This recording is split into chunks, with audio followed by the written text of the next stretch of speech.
Welcome to the only place where real, raw, and vulnerable conversations happen with IFBB Bikini Pros to give you an inside look at their struggles, strategies, mindset, passions, and all of life beyond the stage. This podcast is made to inspire, motivate, and remind competitors and the average gym goer that even the most extreme lifestyles and elite athletes have their ups and downs. Thank you so much for tuning in today. I'm your host, Celeste Rains-Turk, and now it's time for the Confessions of a Bikini Pro podcast.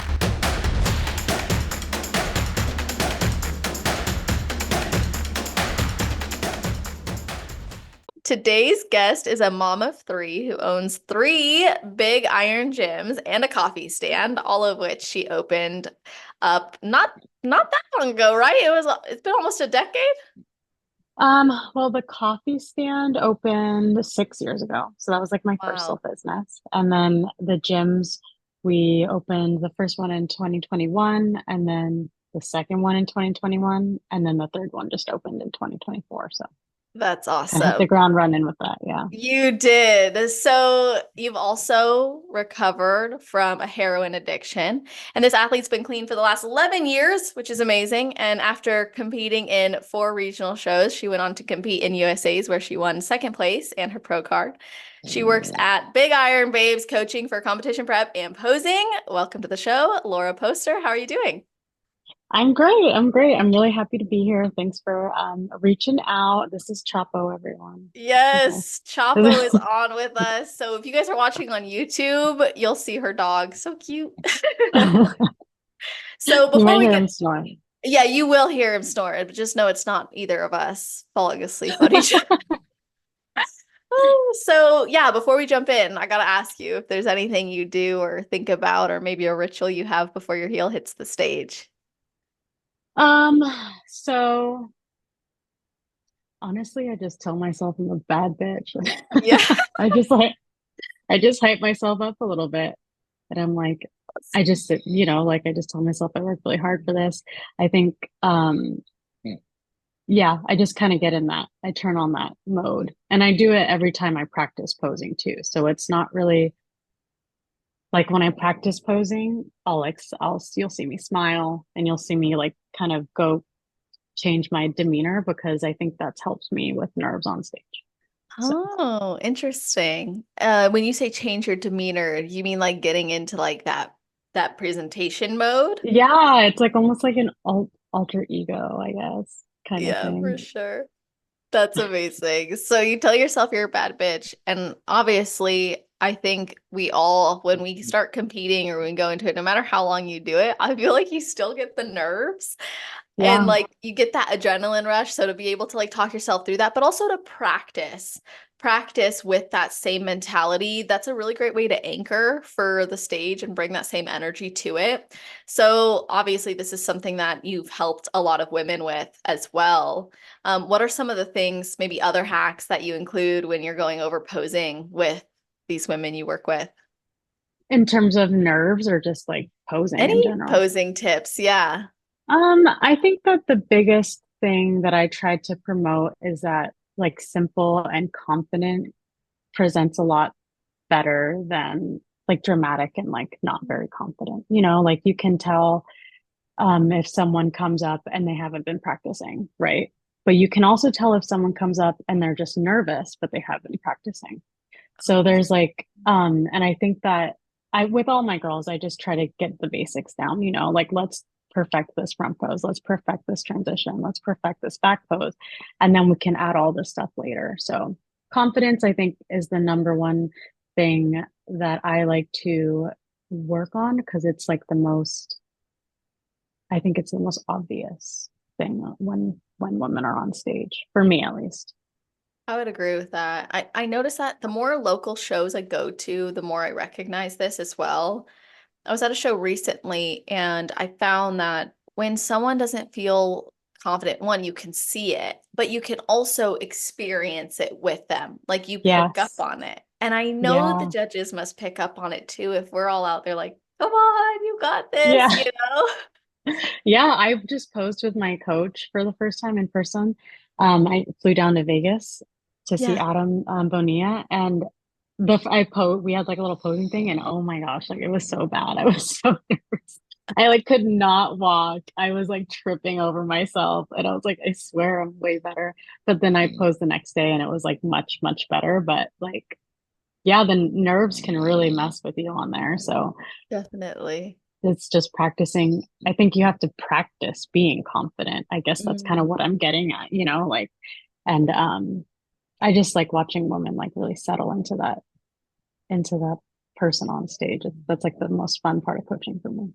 Oh, I love that's such a cool perspective, like to see them embody that, especially when Yeah. you've shared some a part of your mission, and I'm sure there's more to this, but at least from your posts that you want to inspire other women to have it all, do it all, be it all. What does that mean to you? And how does that affect how you coach? Um, I think that just in life in general, like I had a realization maybe a few years ago where I just was like, oh, if I want to do something, I just have to do it, right? Mm. Oh, if I want to be a certain way, I just have to be it. And yeah, I really like carry that on with like my bikini clients. Like a lot of them, like my little niche is like moms, right? Like, so I work with a lot of moms. And yeah, like it's always like that. I just had one today. It's always like, hey, I've kind of been watching all the teenies, like I'm kind of interested in competing. And it's like, okay, you're a competitor. Let's do it. Like you're it. And there's always that when people start, they're like, if they haven't got on stage yet, it's kind of like, oh, am I for real? Like you feel that, that weird, like, am I actually a competitor? But it's like, no, just dive into it and be a competitor. And I feel that way for like a lot of things, right? Like, do I want to be a better mom? What do I consider a better mom? Okay, I'm gonna do that. Do I want to be a better partner? Do I want to be a better sister? Like, do I want to be someone that's really good at something? I mean, like, I think that's like kind of my like life motto, it's like just do it. Nike really Yeah. nailed it with that one. I was thinking that the other day. I was like, damn, I wish I thought of that. Would you have done the swoosh or would you have done I it don't different? know. It would probably be something way more girly. A little Hearts and crown. flowers. Flowers. Yeah, that's even better. Yeah, little stars. I like that a lot for multiple reasons, but one being like you have to embody it. And anytime I work with people who haven't competed yet and they're going back and forth in their head on like, I don't feel like a competitor yet. It's like, well, do you live the lifestyle? And do you intend to step on stage? What is the one thing that keeps you from being one? They're like, well, I don't look like one. Oh yeah, It's exactly. like most of us don't always look like what you see on Yeah. stage. So then none of us are competitors unless it's just that day. So I think it's great that when someone comes to you and tells you they want to compete, you're like, cool, then you're doing it. Yeah. Yeah. Because especially it's a lot of like, that's like my niche, I said, is a lot of moms who have put their children first for like the past 4, 5, 6 years, some of them have older kids. Um, and that was kind of like my like falling in love with competing, right? Is like I was a stay-at-home mom for a bit, but then I was like, no, I can't do this. So then we did the coffee stand. But then when we opened the gyms, I saw all these women just like look so good. And like I thought it was like so badass. And then I just was like, well, I'm gonna do it. I guess I'm gonna do it now, You just gotta dive Wow. in. How did you even discover it? Um, well, when we open the gyms, it's a very bodybuilding heavy scene, right? Like it's a bodybuilding gym, like Big Iron Gym is kind of that's the niche. So I was just around it a lot on Instagram, I would follow like girls and be like, oh, so they're doing it too. So That's so interesting too that you opened the gyms before you got into it, really. yeah, well, my ex was a competitor, so he was competing at the time. And then you were So like exposed to it. You obviously were seeing it all the time. You fell in love with it, and now you're coaching it as well. yeah, yeah, yeah. I think the coaching makes a lot of sense to me and just the way that I am. Like I've always gravitated towards mentorship roles. I always Mm. wanted to be some sort of teacher, so like a counselor, like that's just where I've always ended up in my career path. So like when we had a huge change in the company like last year, um, and I was like, oh, this is it, like I gotta be a coach, right? I I like educated myself. I already had some like certifications, some coaching certifications, but like that was it. Wow. Yeah, you went all in with it. Yeah, that's kind of how I roll. Yeah. So I want to talk more about the businesses because you started with a Yeah. coffee stand. Yes. How? How did you even know that this was something worth doing? And then what, were you a big coffee drinker? Like walk me through Yeah. starting a coffee stand. Okay, so I have always worked in coffee and I had managed like quite a few businesses, like coffee stands and cafes. Sorry, my mirror just got delivered. So I've always managed like little cafes, coffee stands, in my 20s. And then I had my son, and then at 23, and then I was a stay-at-home mom for a little bit. I couldn't do it. And then I don't even remember. I think it started off as, and I'm still gonna do this, I'm putting it out there. But I always wanted to do like a little coffee cart and like go to weddings or like go to events and be like the Yeah. girl that's like making coffee in the cute little cart.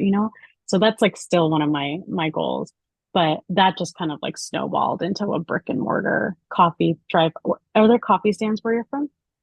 Honestly, never really saw them other than at the beach sometimes. Yeah, so like it's kind of cool in Washington. They're huge. It's like a drive up little hut and you just drive up and get your coffee and drive off.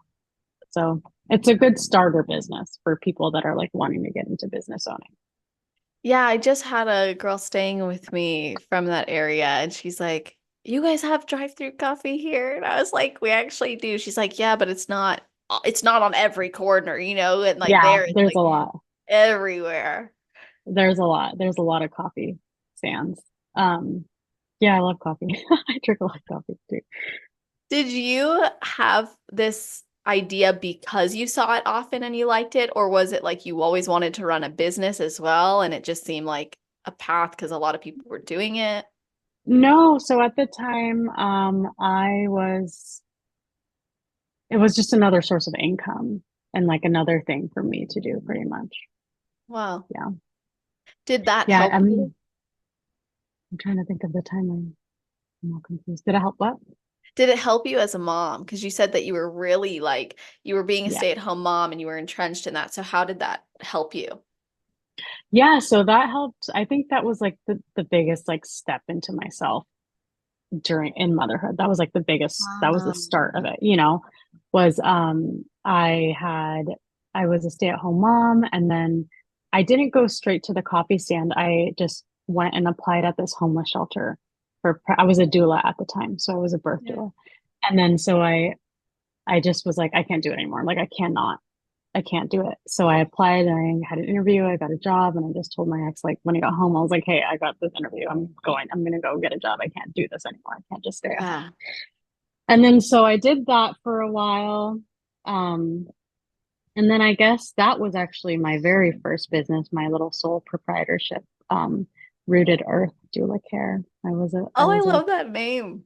Yeah, I was a certified postpartum doula. I shifted more towards postpartum doula work, and I did that for 5 years before we did the coffee stand.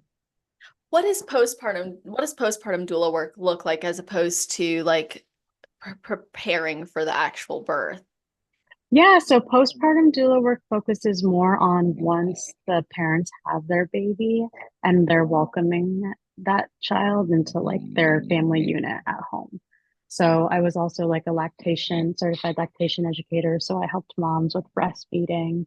You just help parents adjust. It's a huge transition to go from like just two of you to like this living little thing. And I think a lot of people are kind of just thrown into the world. And so you're just there for support.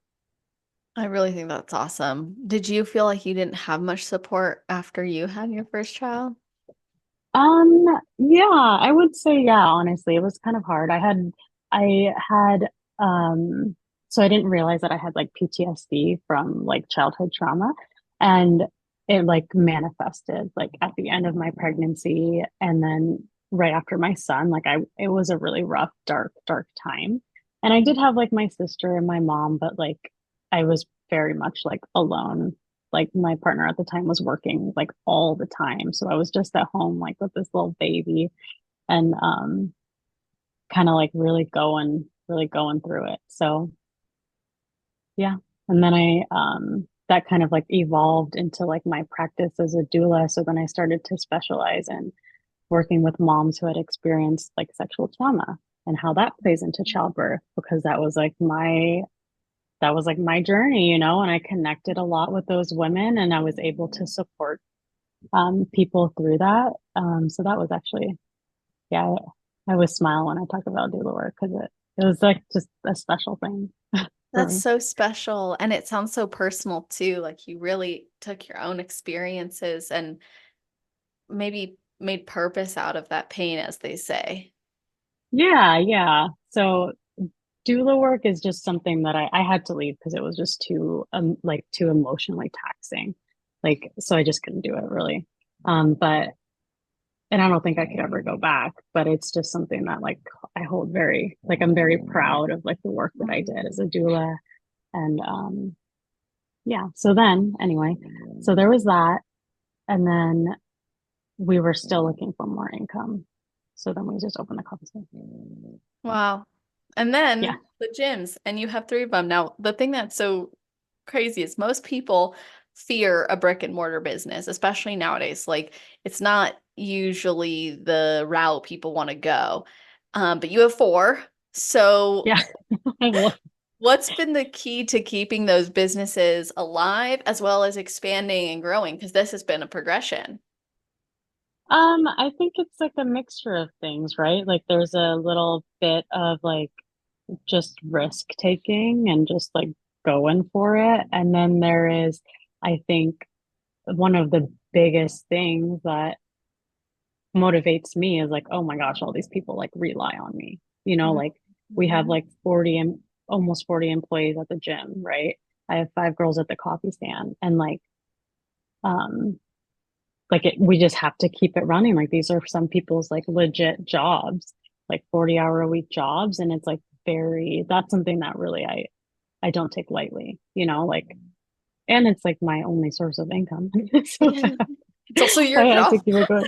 Yeah, so it's my job. But I mean, I don't know. It's like, yeah, I don't know. I love what I do. I really do. I think passion goes a long way in anything. If you have the passion for it and you have the capacity for it, because you can have passion without capacity, as you know, you discuss with the doula work. It's heavy, heavy Yeah. work. Oh, yeah, exactly. I like that. Passion without capacity. Yeah. And That's you're able yeah. to really take that and make something of it and continue to grow with it. Now, how often do you personally go into each of these businesses and what's your specific role? Like, are you more management? Are you more just like overseeing things, or are you like in? Yes. I do. So there's kind of a lot of change within the company right now, but I do like the head coaching. So I kind of like manage the coaching department. We're like a very full service gym, right? So we have standard gym memberships, 24/7 access, personal training, and then coaching. So there's like a few branches of services that we offer. So I kind of oversee all the coaches and the coaching. I do like a lot of managerial works, like behind the scenes work that just keeps the business running. So my title is COO, because I lead operations pretty much. And Yeah. then what else? I go to the gym like every day. So I'm in one of the gyms usually every day. Right now, I just took over managing our Seattle location. So I'll be down there a lot more. But yeah, I kind of do everything. You can't like, and that's the trick. Like, if anyone listening wants to open a business and like expand it, like you have to be able to do like every single job, you know? So I feel confident I can do every single job, but just don't have enough like arms. That'd be So difficult.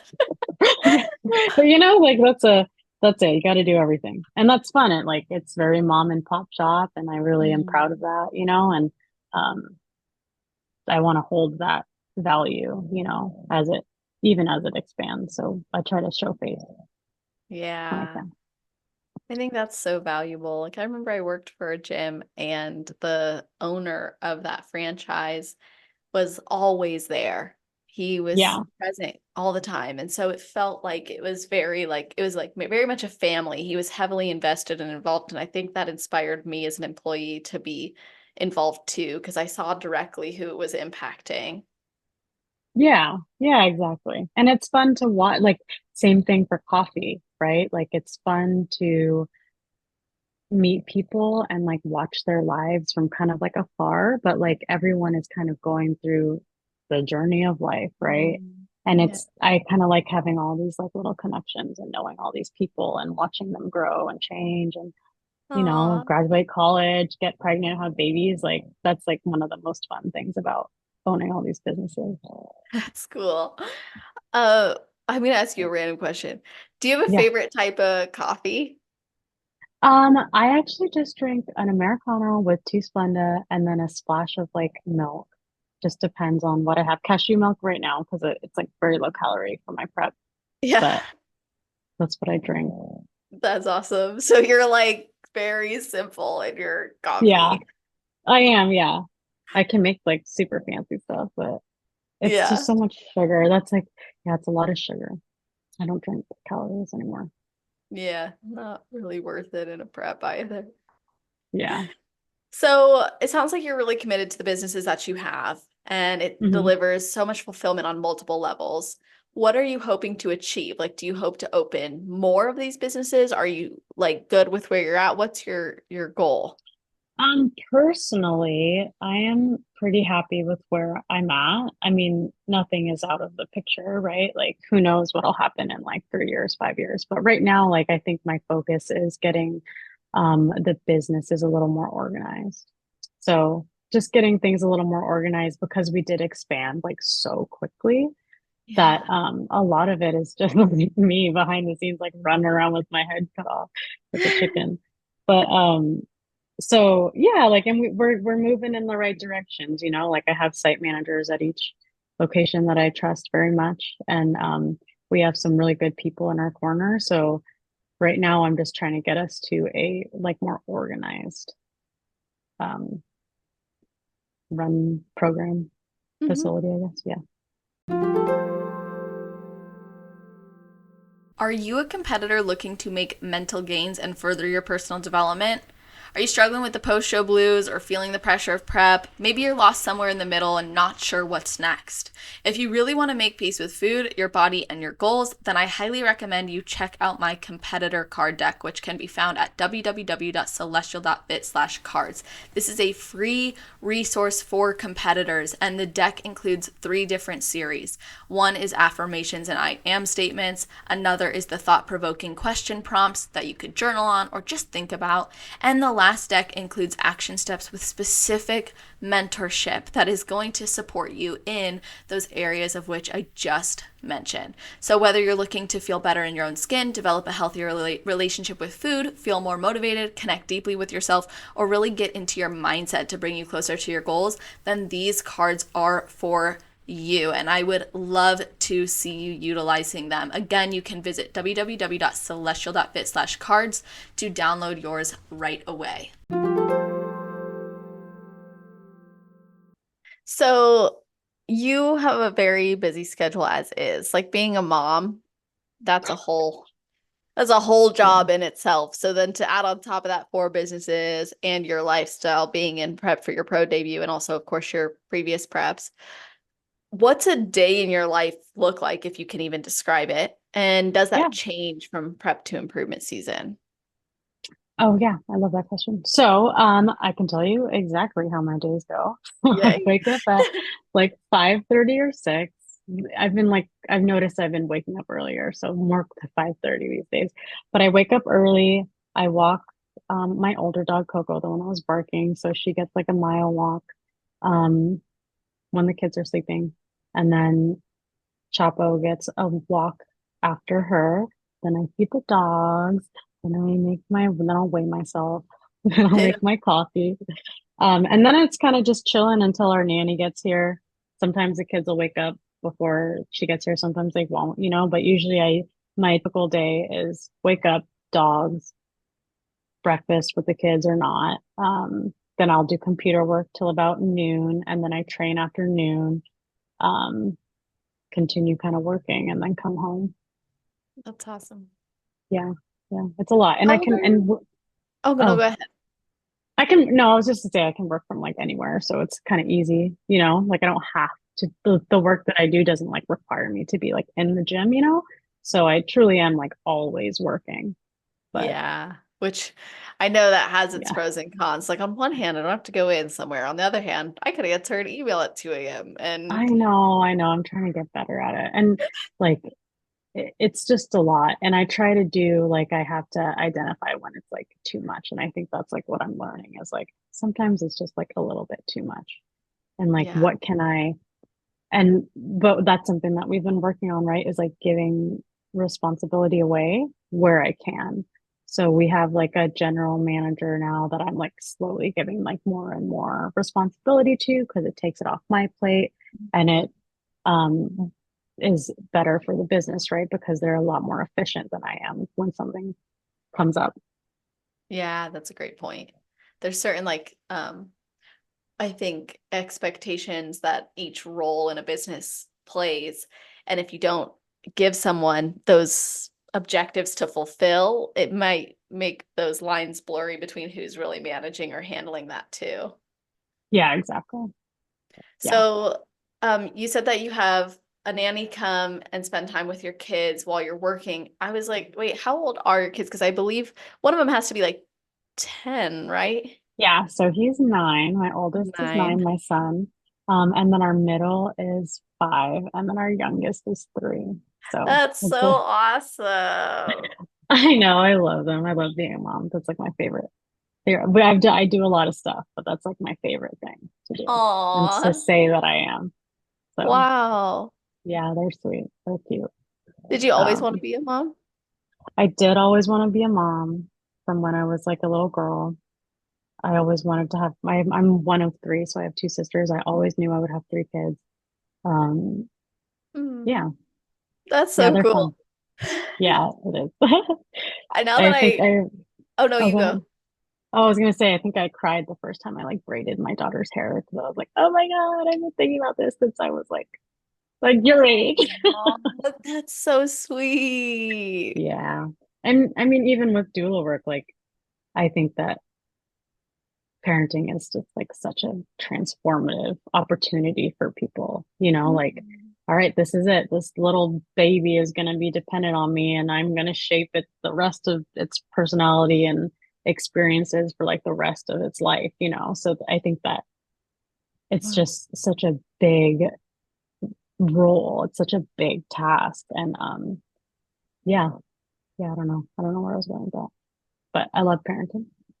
Yeah, I can tell. Do you have anything you would tell yourself as a new mom that you wish you would have heard or that now you know from your experiences? Yeah, I would say that the best you can do is the best you can do. And if it's your best and that's where you're at that day, like that's okay. And I think that people focus a lot more on like what their child has, like if they have the newest stuff, the highest tech stroller, like there's all this like Mhm. stuff that society says that you need, but like all a little baby really needs is like to feel safe and warm and loved and cared for. And yeah, I could cry talking about babies. And Aw. but that's like, and I think that's why like I loved doula work so much because it's just like injecting like the next generation with like a great start. And like I think that's where our society like really falls off. Um, is like not focusing on those first 5 years, Mhm. of a kid's life and like yeah. Yeah. Why do you think that is happening? Mm, who knows? I think there's a lot of noise, right? And I think there's a lot of money to be made if you focus on other things because there's no money to be made. And hey, you got to really love on your kids, you know, Point. like you can't monetize that. So Yeah. yeah, like I think that's what every person needs, right? Is like that deep feeling of like, oh, someone loves me and cares about me, and like you root that in your child as a baby, you know? So, True. That's so mm, true. Wow, what a beautiful depiction. And hearing you say that too, like what you would go back and tell yourself is the best you can do is all you can do, and that's enough. I think that can apply to anybody at any day, and yeah. especially, in that new situation. I think that that gravity of a role or identity change in someone's life, and that's an identity or a season that is going to be there forever at that point Hmm. on, Yeah. um, it's like a reality hits. But one of my closest friends is gonna have a baby soon, really soon. Oh, yay. Yeah, so give me like, is there something you would encourage me as her closest friend that I could do to be the most supportive and engaged? So I would support her like the mother, because everyone is going to want to hold the baby. Everyone's going to be like, oh, I want to see the baby. I want to come see the baby. But, like not a lot of people are going to say, like, oh, have you eaten today? What can I do for you? Can I help you tidy up? Can I help you? Can I get you some breakfast ready? Can I bring you some food? Like, that's a lot of doula work, right? It's like everyone loves babies. I love the crap out of babies, but like, the mother or the parent, I guess, like they are also in need of like that love and support. So I think as a friend, like the best thing you could do is just give her your time and your presence and like help around where you can. That's awesome. I love that. Yeah. Thank you. Yeah. I'm excited for her. She's like such Yeah. an amazing bird. And I just witnessed my sister become a mom too. Like it'll be almost a year. Yeah. Next month is a year, and it's just been an incredible journey to witness. And I feel like every situation is like unique in many ways. So it's good to hear that from a friend perspective too. And like that came very naturally for my sister because Yeah. I always care for my sister. Yeah. But yeah, I noticed like it's very easy to have a tendency to want to like take care of the baby. Like even a Hmm. year later, I'm like, oh, I really want to see my nephew. But like Yeah. I try to make a point to make sure that I see my sister as my sister too. Exactly. Yeah. Yeah. Cause like they just went through this crazy, like physical experience, like their body is also really tired and worn and needs to rest. And they're probably not sleeping very much, So it's like sleep is like the number one thing you can do to help someone like that just had a baby is try to make sure that they get good sleep. That will help like milk production, that will help stress, that will help a lot of things and prevent a lot of things too. So um Yeah. yeah. Sorry, I'm probably like really snoring now. I don't Chapo's know if really you in that deep I sleep. know. I'm like, should I move him? I don't want to. He's so You're cute. good. I expected this from a Frenchie. I It's know. totally fine. So has this influenced your own approach to raising your children or any of your life experiences influenced that? What do you mean? Like, how has your life and maybe all these experiences from business to being a doula to relationships and friendships and overcoming an addiction and competing, how has this influenced the way that you raise your children, if at all? Oh, I gotcha. I gotcha. Well, it like has forced me to be like very intentional with my time and what Mm, I'm doing, right? Because I can get pulled away from work very easily. I could pick up my phone right now and have like 20 million things to do, And yeah. like if I have the kids with me, like I try really hard um to like give them my time and my attention. And I'm not at all saying that I'm like the Yeah. perfect, loving, amazing parent, like just a normal human that like has their days. And if Hmm. you're a mom, you can know it's hard, But I think it's just being very intentional with my children and trying to show them like I kind of go back to what I said before. Like you could be anything you want to be in life. And I really, really mean that. And so I try to like help them figure out what they want to do. And they're also young, but I just try to be super supportive and and like honor them as little human beings, you know. Yeah, that's so awesome. Well, let's go through your addiction recovery because I Okay. think this is a unique story and something that I don't know that I know of other bikini pros who have overcome a heroin addiction. So, what was your life like before using, during, and after? If you can walk us through that. So yeah, I started using very young. I was 11. I had experienced some trauma. Um, didn't know what to do with it. Felt really gross, just very Yeah. typical trauma response. So I was, just sneaking out, smoking a lot of weed, popping pills, drinking. Um, but the weird thing about me is that I was still myself back then. So I was still very high achieving, right? So like no one really knew. Um, like I was kind of just I was like always in ASB. I was always like president, like in student council, Mhm. volleyball captain, like I did everything. There was times where like, and I'm not like saying that I was like using every single day at 11, but I started using at 11, like sneaking out.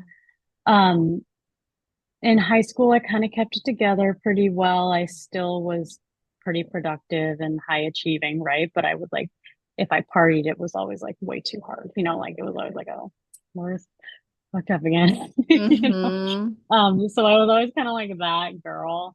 And then in college was when I started. It was stupid. I just like had a crazy breakup and like started doing heroin.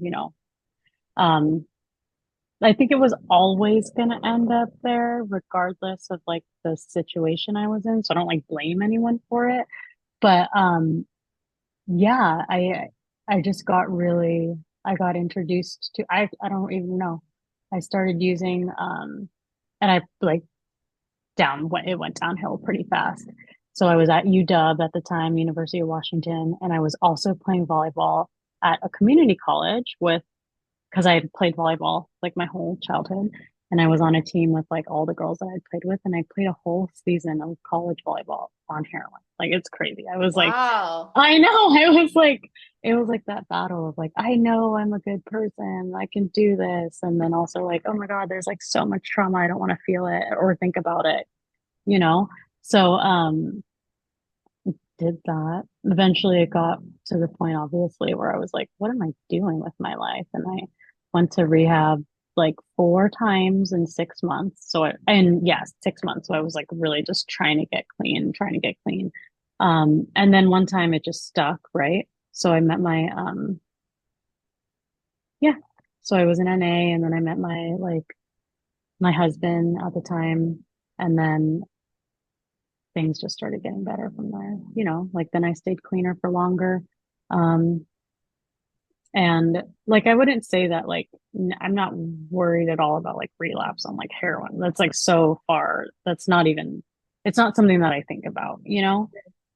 But like I did try like drinking again and then I just realized like, man, I don't wanna. It doesn't do much for me and it doesn't fit into my lifestyle. So now I'm just like clean just by choice, not because like I'll like destroy my life using again. Yeah, that makes sense. You're sober completely because you want to be, and there's not an Yeah. urge or a desire. Was the when you were going to rehab, you said you went 4 times in 6 months, correct? I went to detox. I went to detox 4 times in 6 months and I went to rehab once. The rehab didn't stick. The last like detox did stick though. Okay, interesting. So Yeah. you got to a point where you realized you were addicted and you wanted to overcome this. Much of the addiction was rooted in wanting to hide away from your trauma. Did you get trauma treatment as well?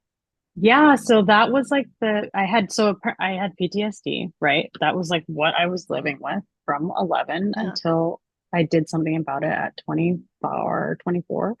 Um so yeah, like and then so I was clean for 5 years before I even treated that part of my Wow. life, like because I didn't really realize I had my son. And then that's when I started to really because childbirth can bring out a lot of trauma for women. or parents, I should say, who have experienced any sort of childhood sexual trauma, right? So that's like exactly what happened to me. Like it all came out like right as my kid was being born, like very late in pregnancy. And I was like, that was probably like the worst, even like from using like the worst mental space that I had been in a while. Yeah. So that kind of forced me to be like, I have to fix this. Like, this is like ruining my life. And then I did, exposure therapy. That was rough. That Oh, was, yeah, I that bet. was, that was intense. So I did, exposure therapy. And I mean, and if anyone listening has experienced any sort of trauma that you're avoiding, like I tell everyone, like, it's horrible and it's terrible, but you're not gonna like it doesn't pop up in my head and ruin my day anymore. You Mm. know, like Hmm. it can pop up and the thought will just float by like any other thought. But like, and the trauma, like the trauma response is that fear of that event or the situation, like pushing it away. Um, so yeah, I did address that, and and then I got into my career as a doula. And then, Wow. Did you feel like there was a point where the addiction was more of a physical or chemical addiction where you had the urge for it because biologically you needed it at some point, or was most of the times when you used, it was rooted in avoiding the trauma?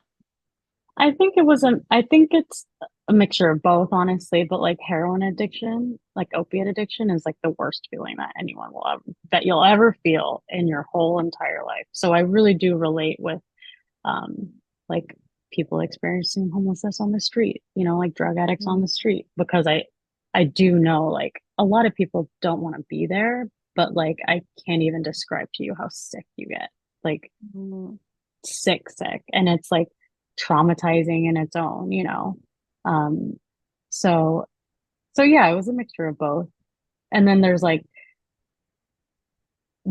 the dopamine hit that you get when you like use after being sick, and it's like that's an addictive, Right. like that part is really intense. But yeah. Did you find anything to be extra helpful in overcoming it or useful? Mm, I think just community, right? Like I really dove into the NA community, Narcotics Anonymous. And I was surrounded by like a lot of people that were also trying to overcome addiction. And even I mean, with anything, like that's just human nature, prep, bodybuilding, whatever, um, like having a community and having people surrounding you, like that's like the most supportive thing that you can have is not feeling like alone in your Totally. struggle. Yeah, I think that's honestly underrated. A lot of the times, like Hmm. people understand it or they recognize it, but I don't know that the weight of it is usually understood. And who is in that community is so important and how that community can show up for you. And I was going to ask you how others played a role in your recovery and what you might say to someone who knows someone who's going through that and wants to support them in overcoming it. How or what would you tell them or encourage them to do? Well, it is really heartbreaking because no one is going to get clean or get help if they don't want help, right? And so there's a few different paths, right? There's like the hard, tough love. There's like the almost enabling love, path of support. But I think being kind and firm, that's like a parenting, saying, like you have to be kind, but you have to be firm. Like I feel like that is the best way to go. Like, I'm going to hold this boundary, right? I love you very much, but like this is a boundary that like we're not crossing. We're not going to go there. I'm not going there. Um, you're welcome to come step on the other side of the boundary in like a healthy space, but like if you're Right. not, then we can't go there. And I think that and I think, yeah, it's hard. People that are like in active addiction, it's like such a tricky spot to be in. And it's a really like sad spot because like I said, like no one wants to be there. Right. The person that's in it probably wants to be out of it as much as the people who love them do. But then they keep the same behaviors and the same actions, and then people get frustrated and think like, oh, they don't even want to be clean. But it's like, I promise you, like, no one wants to be there, you know, like it's a horrible feeling, just physically and emotionally. So Mhm. When did you realize you were using in an effort to avoid feeling or facing the trauma? Was it immediate? I think like that is brought up in NA, right? So like I think that idea was first brought up in NA. Like, oh my gosh, like this happened to me. Like I didn't really think, like I didn't process it at all. And and then when I started like being around people in the rooms who were talking about their experience, I was like, oh, is that it? Like, is that oh shit. Yeah. Yeah. So, yeah, it's funny because you have no idea. And I was also just a little baby, you know, I was like a kid, I Yeah. was young, I So had no young. clue. I didn't tell anyone until I was like 20. So like that was like a heavy thing that I carried. Um, and luckily, like I have my parents and like my family was like very supportive when I was like opened up to them about it. So everyone responded in the way that you would want them to respond. But yeah, it wasn't until I was 20 that I real like I like put the pieces together. And then after I did the like exposure therapy was when it really like all comes to place because it affects your personality, it affects your behaviors, your habits, you know, like and you have to I had to untangle like all of that in my life. So Mm. You almost have to like relearn yourself as someone who's now yes. processed and faced that. Yeah. I mean, I do think it like halts you. I think trauma does that. It like stops you right there and it kind of like if you could think of it as a picture, it's like it just like kind of drags you back. Like you can still move forward in life, right? But you're never gonna like really like move forward at like an accelerated pace if you don't like cut the anchor, you know? Mm, that's a really powerful point. And it takes recognizing that there is an anchor. Exactly, because if you go your whole life and you're just dragging it along, and that's what I was doing, right? I had Yeah. no idea. I had no idea. And then finally I like built up the courage to like knock that off. And Yeah. now it's like, oh, okay. So This is what like, life is like. Yeah, yeah. exactly. Wow. It's difficult to face those things, but like going back to your earlier point, you had encouraged others who might have trauma to do the work anyways, as hard as it is, so that they can feel that freedom from it. In that journey to getting help for it, did you find yourself resisting getting help on facing the trauma, or were you like, once you knew that that was part of it, you're like, okay, I'm ready to face this head on? I like when I got clean, I still didn't work on it, right? Like I just kind of knew. And I only started after I had Russell. But no, I really wanted to be a doula, right? And I really wanted to get this certification to work with moms with that had experienced it. I felt very drawn to that, but I hadn't done any of the emotional work at all. So I Um, couldn't even read the book without just like breaking down. Um, so yeah, so then that was kind of like the okay, we got to do it, you know. So I had been kind of avoiding it up until then. wow. Yeah, I went to a therapist and I just was like, I don't want to talk about that. So I just didn't talk about it, Yeah. like a different therapist. Is that Uh, crazy? For like 3 years, and I just was like, nah, that's good. I'm good on that. yeah, honestly though, like as a therapist, I know I've been in those situations where like your aces says this happened, Yeah, but we're not going to go there yet because until that person is really like ready, and as a therapist it's hard, exactly. and you knew this as a doula too, like you can't open a can of worms that someone's not necessarily ready to open. You can encourage them to know that you're prepared to open it with them, but you can't open it for them. Exactly. Because they'll resist it, right? Or it could be even more traumatizing for them. So it's like, yeah.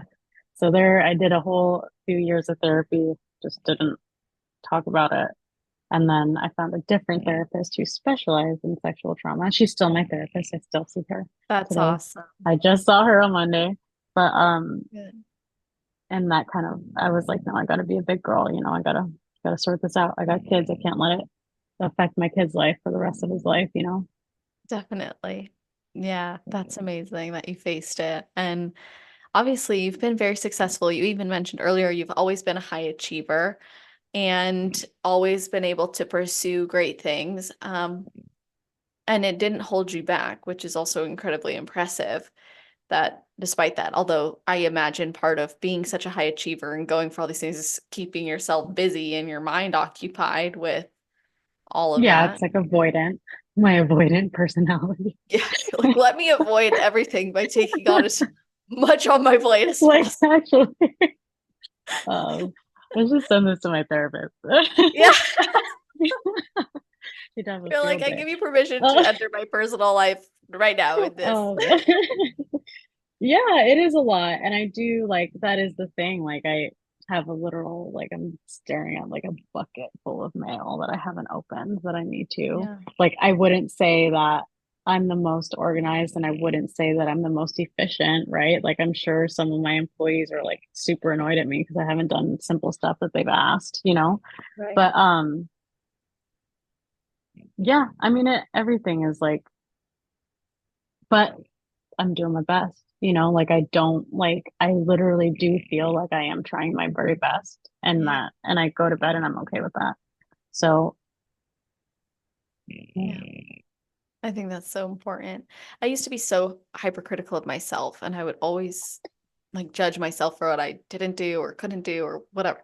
And then when I embodied that mentality of like doing the best you can do is all you can do, and if you know that that's what you've done, you're good, and you can say it's taken care of, and you are happy with it, and you pushed your threshold a little bit more today, that's okay. But it's circumstantial, like sometimes that threshold is a lot lower than it was yesterday. And it's all right to know that those things ebb and flow with us.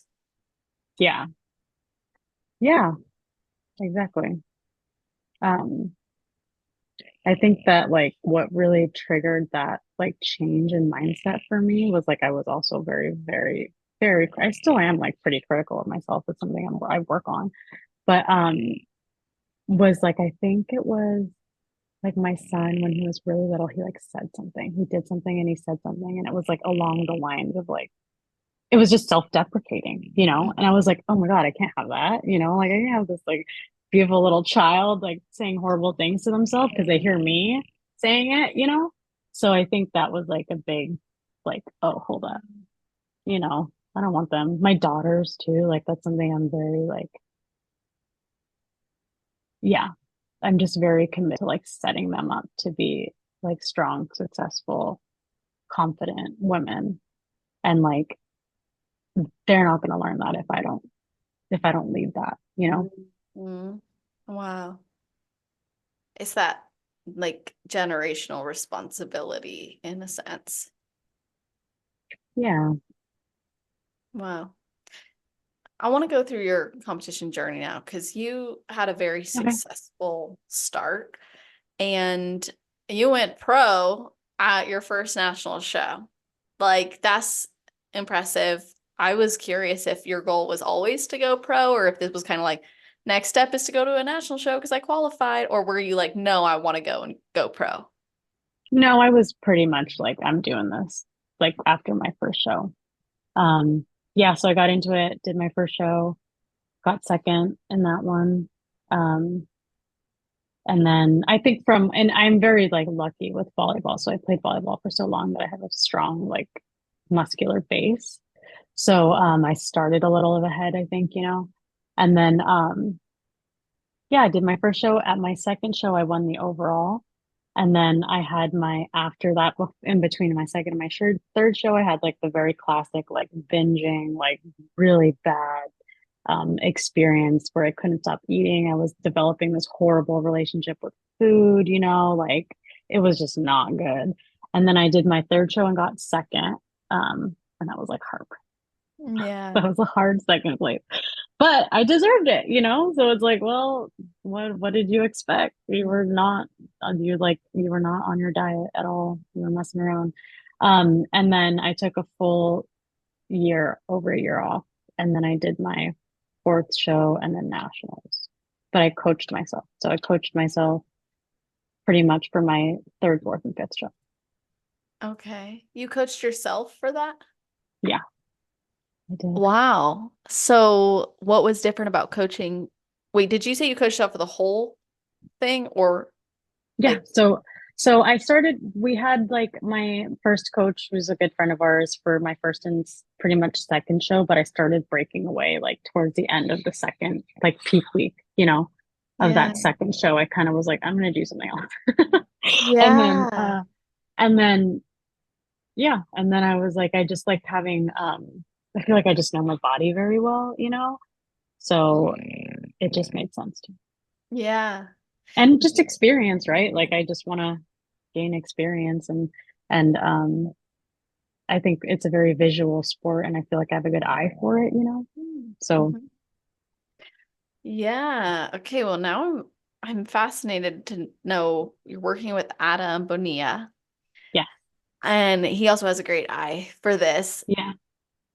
How Way have better than mine. Oh my gosh. Yeah. He's Okay, already so shown me like so much stuff that I'm like, oh, I never would have thought of that. that's what I was wondering. I'm like, how is that combining forces? Like, are you guys being very collaborative, or are you just like, you take the reins? Yeah, I'm very much like I trust what you say, you do it. I will. That's why I chose you because I trust you. I've listened to your podcast and I feel like our values in terms of business, that was like what really drew me to him is when he Hmm. talks about his business and his employees and his values as like a business owner. That's really what was like, okay, I'm gonna hire him, because that was something that I really related with. But no, for this, I'm very much like you tell me what to do and I will just do it because like my eye, I would say it's much more amateur level eye, Hmm. right? And then his is like Olympia level. And so Yeah. it's really fun. I mean, it's very I'm excited and look the best I've ever looked. So Yeah, you look incredible. It looks like you have transformed, like you've put on so much more muscle. You look more like a well-rounded, developed athlete. yeah, yeah. So I'm really excited for That's the debut. awesome. I'm really nervous. So it's weird to be like, oh man, I'm gonna be some of these girls I've been following for years, like Yeah. they're real people. They're like Yeah. real. Are you committed to a show right now? Yeah, so right now we're shooting for Vancouver Pro in July. That's awesome. That'll be your second time on that stage, right? No, because it's Vancouver Open. That's in like Vancouver, Washington, and then this is Vancouver, Canada. Oh, okay. That's Yeah, awesome. yeah. So Wow. I know, I'm nervous. I'm excited. It'll be fun. I just like, like the smell of protan and everyone's like running around in their little heels. I love So it. Oh, it's so yeah. fun. I miss that. Um, well, okay. So now let's go back to when you were prepping yourself. You won your pro card. What was your feedback at that show, and how have you been working towards delivering on that for your pro debut? My feedback was conditioning. And that's what I'm most excited for, is I've never come into a show where I've been like, yeah, my Hmm. conditioning was really good. Even for when I won my pro card, I was really behind and I did zero carbs for 3 weeks, like no calories, lost 9 pounds in 3 weeks, and then went and got my card because I was like so behind. Yeah. Um, but no, I'm really excited. So like, yeah, we'll just see how it goes. I think I got distracted because I can't remember what you asked me. Your feedback from your first national. Oh, so my feedback was conditioning. So it Yeah. was conditioning and like very typical bikini, fuller glutes, fuller shoulders, legs. Like I do need more like actual leg development because like Interesting. I get like more, like I'm a typical girl. I hold a lot of fat in my legs, but like once you get all the fat off, Yeah. like they're actually not that developed. So that's what I've been working on. I think with Adam is just getting a little more muscle so I can get a little more definition in my legs, get my shoulders bigger, lats. What position did you play in volleyball? Libero. So I was a DS or libero. So I played back Mhm. row. Okay. Defense, baby. Yeah, I know. Oh, okay. I'm pretty sure she's not like the tallest of the No, bunch. no, it was back row. I served Well, and played defense. yeah, literally, like, okay, you guys need someone to come in here and get a good run of serves and points. Yeah, Yeah, put yeah, me in. that was me. Mhm. That's Yeah. awesome. Yeah, I played I- volleyball too. That's what I was wondering. Yeah, I had a pretty good little hop serve. I still play every Thursday night with some of my girlfriends that I have Really? known for 20 years. Yeah, one of them, Lisa, I've known her for 20 years. That's so 20, 22 cool. years, 22 years. Because, yeah, Holy yeah, moly. That's so yeah, it's fun. awesome. Yeah, like my life is so full, like I feel very Mm, happy. Like I just feel very happy good. every day because it's like I just get to do everything I want. And I have like, like I just, every time I get to talk about that, I'm just like, yeah, man, that's so cool that I get to do that. So That is cool. I love that you make it a priority as well. yeah, and that's like part of momming, like just circling back to motherhood, right? Like that was like the biggest thing for me was I think a lot of moms view sacrifice as like Mm, that is what makes you a good mom, right? If you're like sacrificing everything for your kids, mm. but like you can't fill a cup from an empty cup, you know? So Yeah, definitely. So I know I went a little bit sideways there with the volleyball discussion because I was curious okay. because like I've been getting feedback from judges for a long time that well, first it was grow everything, which made sense, Yeah. but then like my legs were like too developed compared to my upper because of Hmm. volleyball. Yeah. And I was like, gosh dang. But now I've been working a lot on the upper and I was curious about that for you because I know for me, like my quads or like my legs in general just look a lot more Yeah. mature than like my Yeah. upper body. Well, I am like lower body dominant. Yeah. Like that is, I do have a lot more like size of my glutes than my delts. So I have to pose a little differently with my lats and try to get a little bigger. But yeah, so I have like 3 upper days, but it just typical. I would say like I didn't get any feedback that would like take me out for a full season. It's just like get a little bigger, Totally. come in a little more conditioned. Yeah. So you just mentioned that you've had to pose a little bit differently to bring that out. You also mentioned that you had prepped yourself because you wanted to gain, that experience. And now you're working with a coach for your pro-to-be prep. So there's a few things I want to touch on with that. So number one, what do you think are some of the maybe underrated or even overrated considerations for posing and stage presence in bikini? Um, Underrated, I think, is the confidence piece. Like I think that needs to be like really honed in Mm, before when we get on stage. And then overrated, I don't know. I think some people get a little like I do like when you can sense there's like a bubbly style or like a mm, sexual style or like a mhm. flirty style. Like sometimes I think people just go a little way too hard on like adding that personality in, and it's like Yeah. just come out and be confident and like add a little less. Yeah. Yeah, it's like sometimes I just think it's too much. Like less is Yeah. more for posing, in my opinion. Like less is more. I actually agree with that. I So, feel like your physique kind of can and does speak for itself. Like you're already up there in a bikini and heels mhm. with your hair done, your makeup done. You don't have to go over the top when that's already showcased. Yeah, exactly. Like they're already all looking at you. Yeah. I love that. Okay, so now my next question about this. So you had said that you did prep yourself to gain experience. How have your own experiences in the sport influenced your approach as a coach? I think that well, my body is also like very different and responds very different to water. So like Mm. it's not very similar to like my clients, right? And actually like having clients, I can see like, oh man, my something's wrong with my water, Thumbs you up. know? Thumbs up. Yeah. Yeah. But I think what has helped me the most with that is not being like not overreacting to like changes in weight or like lack of progress Mm, or stalls, because um like I just find peace like, okay, and I know that we're going to be there. These are our tools. We're going to use them.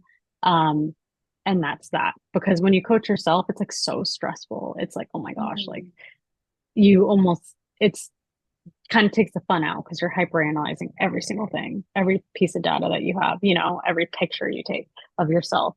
So like with clients, I think I'm able to be a little more relaxed and like cut that personal aspect off and be like, what are my tools? How do I use them?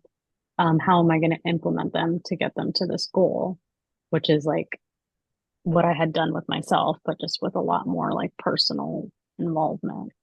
Definitely. Okay.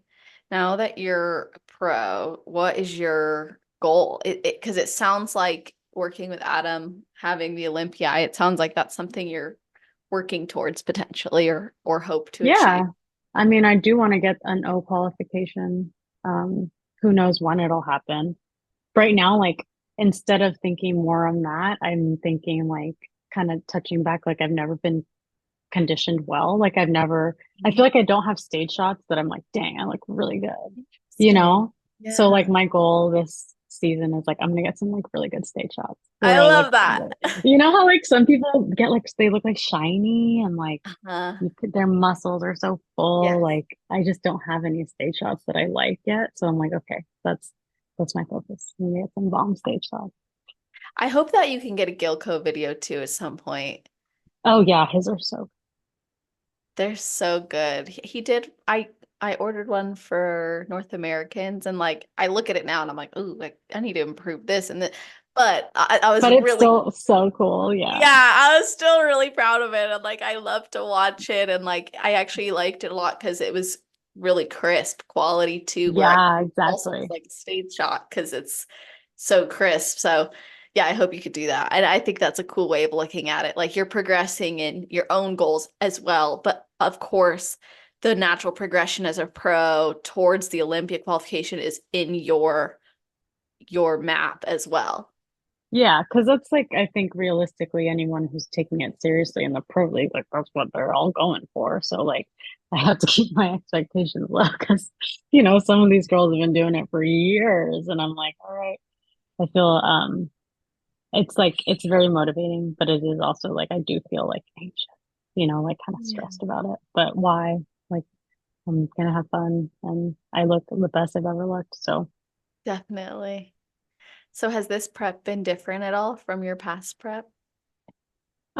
yeah, there's just a lot of life stuff going on right now. So like the most kind of like stress I've had, like personal stress Mhm. that I've experienced. But it's also like the most rewarding, right? Because it's like, oh, I Yeah. can have my whole world like turned upside down and I'm not gonna Mhm. eat anything off plan. You know, like Yeah.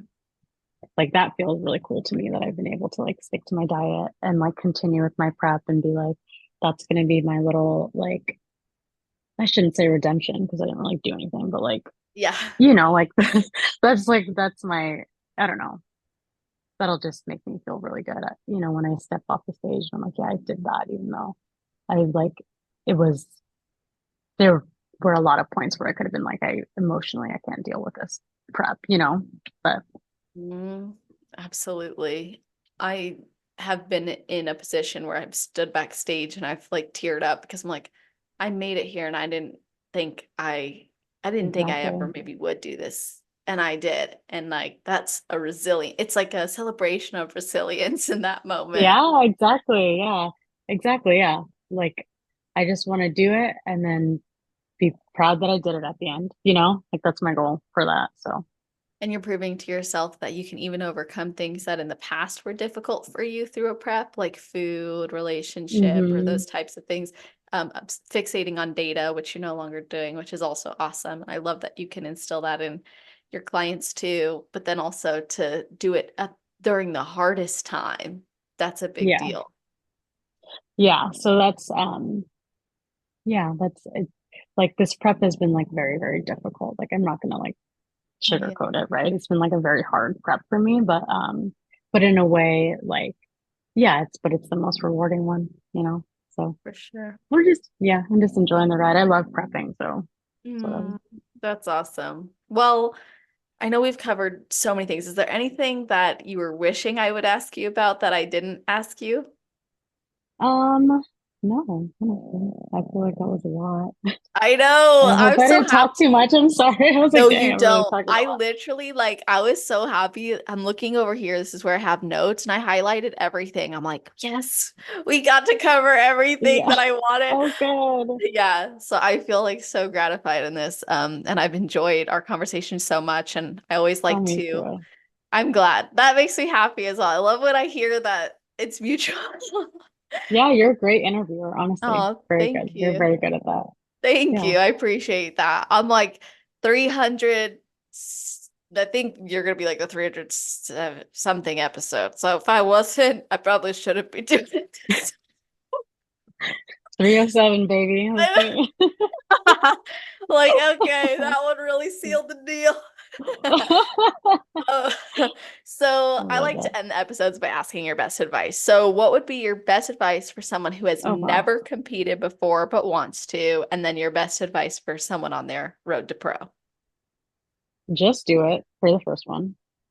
Do it. Whatever. Like, put your expectations aside. Just get on stage, see how you like it, and then go from there. You know, because a lot of people like hold Yeah. that thought and then just never even get on stage. And then for someone on their road to pro, I mean, I don't know. That's where I'm at. So I don't feel like I can give much advice on it. But like, oh, I'm like road to pro. Never mind. I thought you Yes, said yes, yes. oh. Um, road to pro. Um, disappointment comes when your actions don't align with your goals. Mm, So, and I think that that can like dig people deep in prep, right? So like if you want to go pro, then do what you got to do to go pro, you know, because I see a lot of people like, oh, I want to go pro, I want to go pro. And they're like messing around, they're dying, you know, mm. they're like, they don't really work out. They're like cheating every week. And it's like, then how can you say that? You know, like that's what you got to do to get there. So don't disappoint yourself. I love that. That goes back to your earlier point too. Like when you say you're going to do something and you ask yourself what it looks like to do that, you do that. Exactly. Yeah. So if you want to be pro, act like a pro and get your shit together. That's awesome. So, how can everybody connect with you, follow you, and also work with you? Yeah, so I have my Instagram is Laura Postor, just my name. There's a link on there for coaching. You can send me a DM. But yeah, that's pretty much it. Awesome. Okay, so we will put that in the show notes page, you guys. That's always on celestial.fit/podcast. If you're listening today, Friday, it'll be at the top of the page. If you're listening in the future, just scroll down to the category section. It is alphabetized, and you'll be able to find not just how to connect with us, but also all of the timestamps for this episode, a summary of all the topics that we covered, and kind of like a back of the book summary of everything discussed so you can share it Oh, with your fun. teammates. Yes, I hope people use that. It's so funny. I never check how many people actually read the notes or anything or go to that Yeah. page, but I like to know that the resource is there. So you guys, Yeah. if you're looking for that or you want to share this with your friends, your family, let them know what you enjoyed about the episode and why they should listen or what related most. That doesn't just go a long way for the podcast, but it's really meaningful to athletes too. So tag us when you've listened or DM them and let them know what you thought Yeah. because it's so meaningful. And Laura, thank you so much for coming on. Yeah, thank you so much. Yeah, it was Excited to awesome. hear. It was a pleasure for Awesome. me. And Chapo, thanks Bye. for joining us. He's sleeping through the episode. He's looking alive now. I'm supposed to And I hope ham. that you all have an amazing rest of your day, night, or morning, wherever in the world where you're listening to this episode. Just make it Oh, awesome.